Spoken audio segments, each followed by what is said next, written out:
আত্মসমর্পণ করে জামিন পেলেন অভিনেত্রী মেহজাবিন। আত্মসমর্পণ করে জামিন পেয়েছেন অভিনেত্রী মেহজাবিন চৌধুরী এবং তার ভাই আলিশান চৌধুরী। রবিবার ঢাকা নির্বাহী ম্যাজিস্ট্রেট আদালত ৩-এর বিচারক আফরোজা তানিয়া শুনানি শেষে তাদের জামিন মঞ্জুর করেন। এদিন সন্ধ্যায় আদালতে আত্মসমর্পণ করেন তারা। এ সময় তাদের আইনজীবী তুহিন হাওলাদার জামিন চেয়ে আবেদন করেন। শুনানি শেষে আদালত জামিন মঞ্জুর করেন।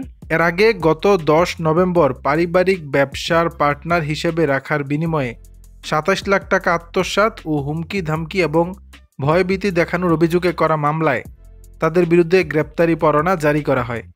এ বিষয়ে প্রতিবেদন দাখিলের জন্য আগামী ১৮ ডিসেম্বর দিন ধার্য করা হয়েছে। মামলা সূত্রে জানা গেছে, আমিরুল ইসলামের সাথে দীর্ঘদিন পরিচয় সুবাদে বিভিন্ন প্রলোভন দেখিয়ে মেহজাবিন চৌধুরীর নতুন পারিবারিক ব্যবসার পার্টনার হিসেবে রাখবে বলে নগদ অর্থে এবং বিকাশের মাধ্যমে বিভিন্ন সময়ে ২৭ লাখ টাকা দেন।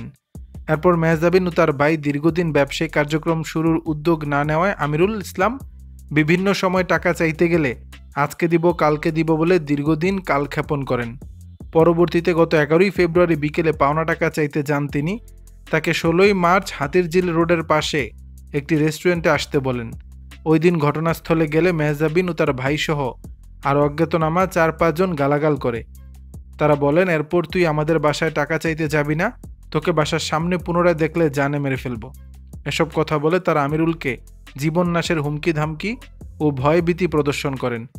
বিষয়টি সমাধানের জন্য সংশ্লিষ্ট ভাটারা থানায় গেলে কর্তৃপক্ষ আদালতে মামলা করার জন্য পরামর্শ দেয়। এ ঘটনায় আমিরুল ইসলাম ২৪ মার্চ বাদী হয়ে ঢাকা নির্বাহী ম্যাজিস্ট্রেট আদালতে মামলা করেন। দর্শক, বিষয়টি নিয়ে আপনাদের মতামত জানাবেন নিচের কমেন্ট বক্সে।